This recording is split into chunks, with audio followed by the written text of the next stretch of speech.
Okay, so this is the latest version. This is January of 2026. It's the latest version of our burn machine to burn Yaki or Sugi burned wood. It's an automated machine. It will go from approximately 3 linear feet per minute to a little over 35 linear feet per minute. That would be dependent upon the depth of burn that you require on your lumber, as well as the species and moisture content of that lumber. Cedar will burn very quickly. Maples and others will burn quite slowly. So that speed is dependent on that. So this is the feed end of the machine. The feed end machine's got some drive rollers here and a drive roller on the bottom. Throughout the machine, there's 7 of these rollers here. These rollers are all chained together. On the side here, you can see they're all daisy chained together. They all work at the same speed. There's a guard on this one. The ones on the side here are covered by the side guards, stainless steel guards. The motor here that drives this is operated by a VFD. That's a variable frequency drive. It's in the controller. We'll get to a little bit later. So that this speed can be increased or decreased. So when it's operating, this roller rolls this way. These rollers roll the other way. So it pinches a board through here with a gravity load on it to help guide the board through the system to go all the way down the line. These rollers are made out of 304 stainless steel. The roller itself is actually a piece of pipe. It's about 3/16 of an inch thick, and it has a 3/4 inch drive shaft. The bearings are on the outside. If you look through the center here, we have fire brick on both sides, and we have bearings well outside of the fire brick. So inside we have a very high temperature area with a good bit of flame, but on the outside where the bearings and the chains are, they're out of that heat zone. They don't get hot. They don't hardly even get warm, to be honest. The rollers themselves, we have 3 blowers that we'll look at in a minute. One of the blowers blows air upwards around the roller itself, so that even though the roller is within the combustion area, it's getting cooling air on both sides. In addition, there's a pipe here that comes up. You just see half of it. It's underneath this guard. This pipe has a slot in the bottom of it, and that acts as an air knife. So that as the board goes through, 2 things happen. Flame does not come out this way because there's an air knife under here, so the operator is protected. And on the discharge end, if the board is on fire, which oftentimes it is, it extinguishes that fire, and we'll get a chance to see that as well. So coming around to this side of the machine, this big red manifold here is a fuel air gas manifold. Gas is injected through here. It comes up the line, so it has to fill this line over the top and into the individual burner. There's 4 burners, 1, 2, 3, 4. Each burner has 28 nozzles on the bottom of it. So we have 28 flames coming out of those nozzles in the bottom. The manifold itself, I mentioned that we have some blowers. If we look underneath here, there's 3 separate blowers. The first blower is for the air knife that we described before. The second blower is for cooling air which goes through these tubes up into here and into the cross members to cool off those rollers. The third blower feeds directly into this manifold. So that's the air mixture coming into the manifold. As far as fuel, we have 2 propane tanks here. Propane tanks, this is just a dual feed so that we don't get any freeze up. They come into air pressure or a propane pressure regulator. So in a normal setup at a customer, the propane inlet would come right into this pressure regulator. The pressure regulator actually should be set while it's operating at about 4 psi. What we have right here is static head pressure. It's a little higher than that. It's about 7 psi. That can be adjusted up and down with this knob, and there's a lock nut on the back that can lock it into whatever pressure you end up running it at. So the propane comes into the gas manifold, or excuse me, the pressure regulator. There's a gauge telling us what pressure we're running it at. There's an electric valve here. This is a propane rated valve, goes into a manifold. The manifold feeds down 4 separate lines going into each leg of the gas manifold. Each one individually has a shutoff valve, so we can shut off any one individual burner as we want. It also has a balancing valve. This is a needle valve that gives us a balance of gas from one to the next. And we do that by observing the color of the flame at the burner itself. So each one of these has their own shutoff valve. We'll turn that on.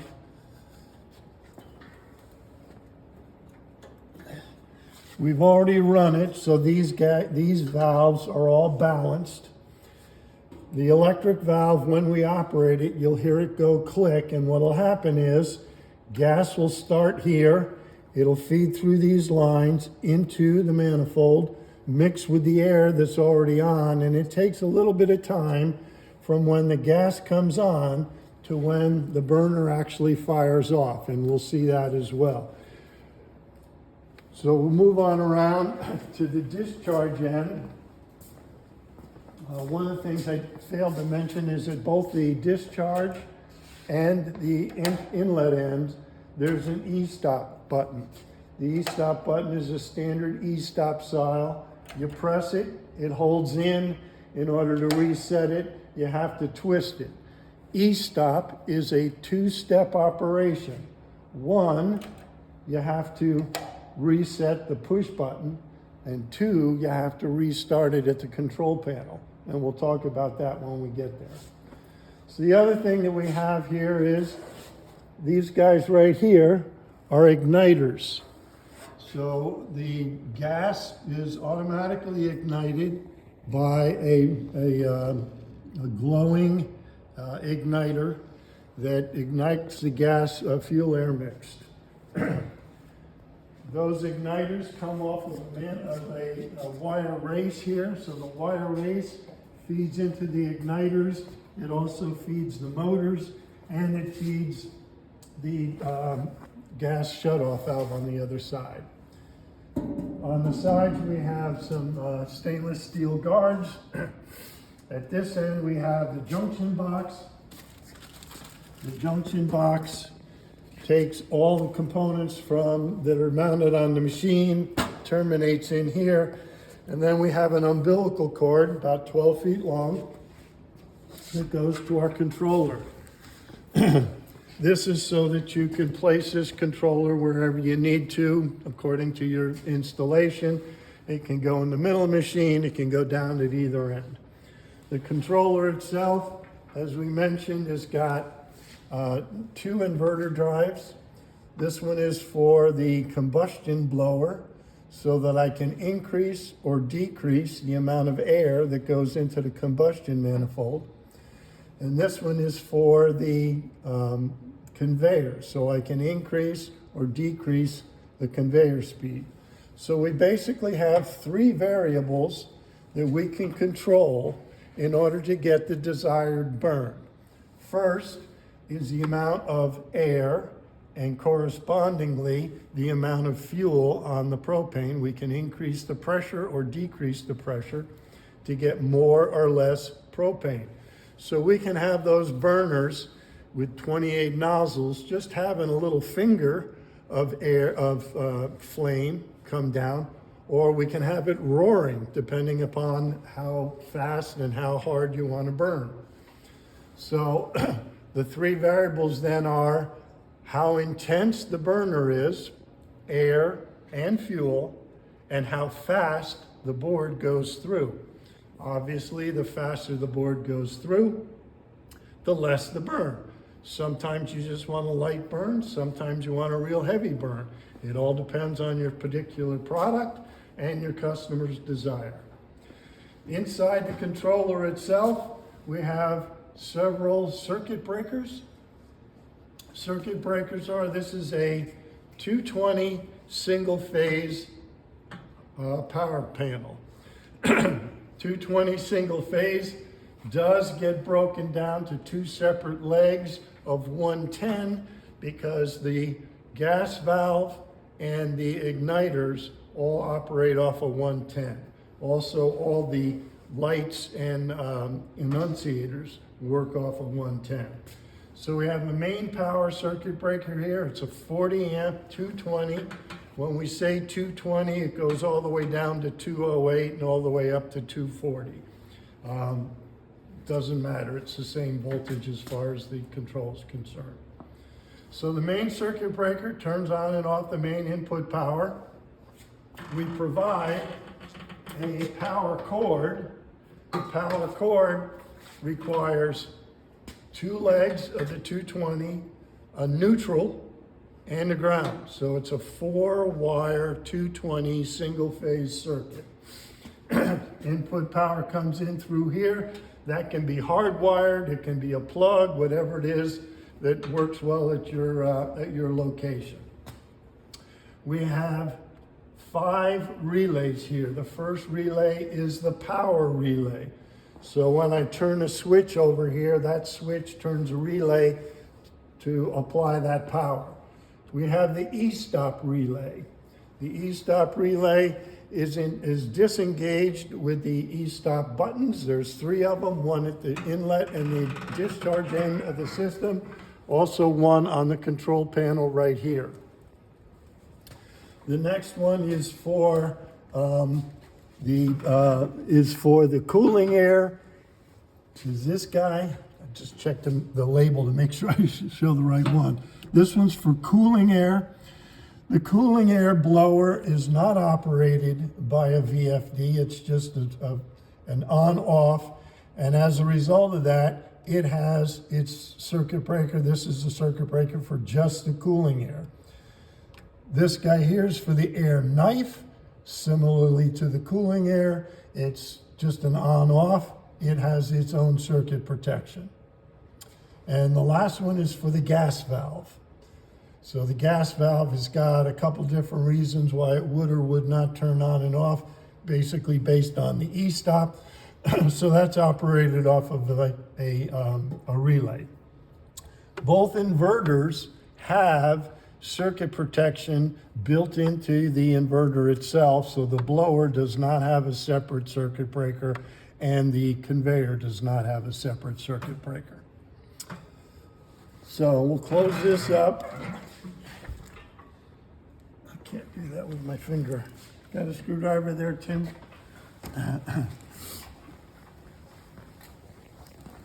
Thank you. That's good enough. Okay. So on the main power panel, we have the main power on-off switch, cooling air on-off switch, air knife on-off, combustion air, and the conveyor. These turn them on and off, and underneath them, we can increase or decrease the combustion air volume with this potentiometer right here, and you'll see on the inverter the number as it goes up and down from 0 to 60 hertz. Same thing with the conveyor speed, although the conveyor speed goes from 0 to 100 hertz. It goes a little bit faster. So this controls the speed, but only when it's on. This controls the volume, again, only when it's on. We have the emergency stop. We have a start and a reset here. Once we hit e-stop, this light will come on. When we reset the push buttons, we also have to reset it to start it. That's the 2-step operation for e-stop. With e-stop, one thing to note E-stop does not turn off the combustion air. The reason for that is the e-stop will turn off the gas valve. So the gas will shut off. But as we mentioned before, that red manifold still has a fuel air mix in it, as does each one of the burners. So the combustion air stays on to purge out all the fuel that's in that manifold and burner. In order for the propane to come on, we have a momentary switch here that will turn that guy on when it's operating. So we'll turn on the power, and what we'll do is one at a time, and this is the proper way to start and to restart. So if I hit e-stop, I should do this same procedure over again. First, we turn on the main power. As we turn on these different items, you'll be able to hear in the background as the blowers turn on. So we get power on. We're going to turn on the cooling air. Get e-stop. Oop, we got e-stop on, sorry. There we go. There's the cooling air. There's the air knife. There's the combustion air. It's running at about 21 hertz. That one's a little harder to hear. And now we're going to turn on the conveyor. You can see the conveyor.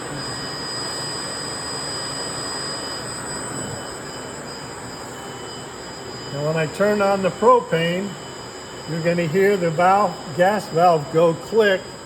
We'll wait about 5 seconds and you'll see the burners all light up. So here we go. Click.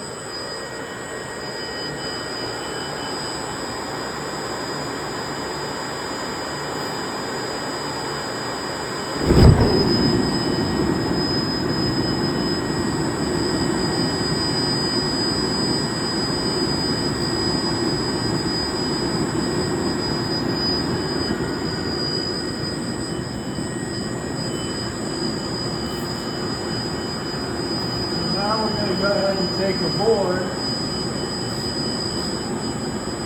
that's already been burned on one side. Can you see it from the other end open? No. We're going to run it through.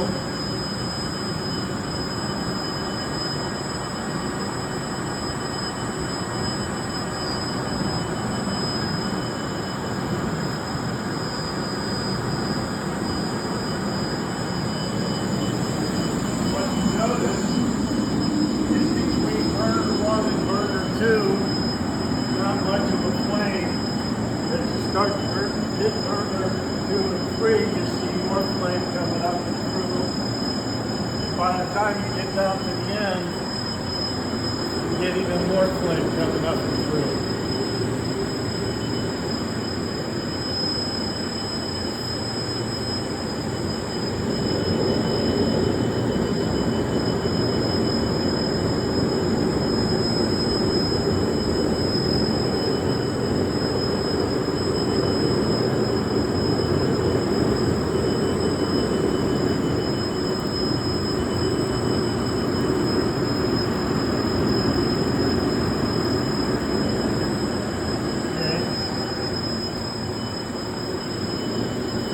So as you can see, this is cedar. This is cedar, and it burns pretty easily. Also, as the machine heats up, it's moving over. As the machine heats up and you run multiple boards through it, you get a little bit better consistency. It takes about 2 or 3 boards to really get things all heated up and running. And pretty much that's the whole deal. So now if I hit e-stop, the conveyor stops, the gas turns off, all the igniters turn off, and they cool off. And we just now have the combustion air blower running. Nothing else is running. So we'll go back through the startup process again, just so we can see how we would do that. And I want to turn everything off. Oop, I need to reset the e-stop, sorry. So the e-stop button's released. I hit start reset. I turn on my cooling air, my air knife, my combustion air, the conveyor, turn on the gas, wait about 6 or 7 seconds.